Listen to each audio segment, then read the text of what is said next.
Monophasic और biphasic 200 तक जा रही है तो ये कौन सा है? करते रहो, सीपीआर करते रहो, सुनते रहो। हैं नहीं, बाईफेजिक है। 200 तक जा रही है बाईफेजिक है, 360 तक जा रहा है मोनोफेजिक है। इसमें मैक्सिमम मैंने देखा 200 तक है, और हो सकता है कहीं पे लिखा भी हो, ठीक है। नहीं लिखा तो यहाँ से हम चेक कर सकते हैं।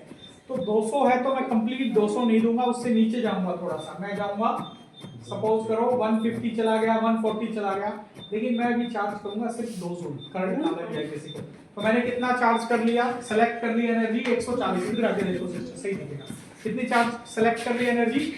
140। तो वैसे किया मैंने, वैसे सपोज करो कि 140 कर ली, करंट ना लगे, तो मैंने 140 कर दी। अब मैं इसको करूंगा चार्ज, ऑरेंज बटन से होगा चार्ज। कंटिन्यू करो, ठीक है। ऑरेंज बटन से क्या होगा? चार्ज। चार्ज का मैंने बटन दबा दिया, ये देखो आवाज करने लगा। ये आवाज कर रहा है, इसका मतलब ये चार्ज हो गया, रेडी हो गया। क्या हो गया? रेडी। अब इसमें दो चीजें होती हैं, एक होता है स्टर्नम, एक होता है एपेक्स। स्टर्नम वाला रहेगा आपके लेफ्ट हैंड में और एपेक्स रहेगा आपके राइट हैंड में, ठीक है। Stay clear, clear everyone. तीन चीजें देखनी है आपको। एक तो ऑक्सीजन हटवानी है शॉक देने से पहले। दूसरा, कोई भी टच नहीं होना चाहिए, और आपके हाथ ऐसे नहीं होने चाहिए, आपके हाथ ऐसे होने चाहिए, अपने से भी दूरी। उससे पहले आपको जली लगानी है। क्या लगानी है? जली। तो एक स्टर्नम पे और एक चार्ज। अगर देखो ये वायर नहीं सर, वही दे दो, वायर लंबी होती है, वायर यहाँ तक आ गई है तो आपको दोबारा यहाँ जाने की जरूरत नहीं है चार्ज करने के लिए। एनर्जी वहां से सेलेक्ट करके ये बटन एक नीला, इससे चार्ज हो जाएगा। देखो दोबारा बात करेगा, करने लगा ना। तो एक स्टर्नम पे, एक एपेक्स पे। Stay clear, clear everyone. Touch नहीं करो, दूर हो जाओो सारे, हाथ पैर कुछ टच नहीं है। डिलीवरिंग शॉक, ये दोनों बटन इकट्ठे। 1 2 3, शॉक डिलीवर, डिलीवर। डमी की प्लास्टिक पे इसलिए नहीं हो रहा, डिलीवर। Continue CPR. अब जैसे ही हम शॉक देंगे पेशेंट को,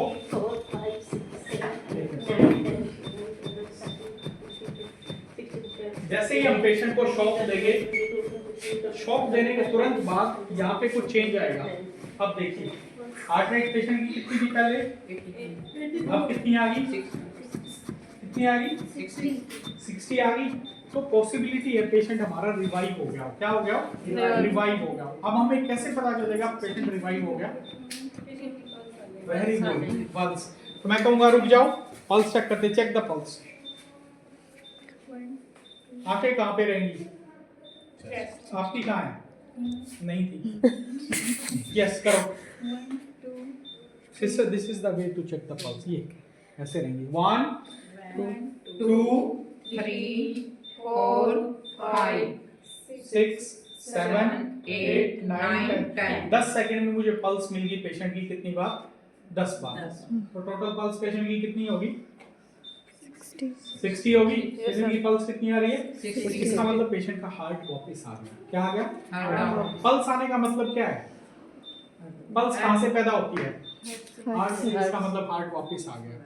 अब हमें 5 चीजों पे कंसंट्रेट करना है। इसको बोलते हैं रोस्ट। क्या बोलते हैं? रोस्ट।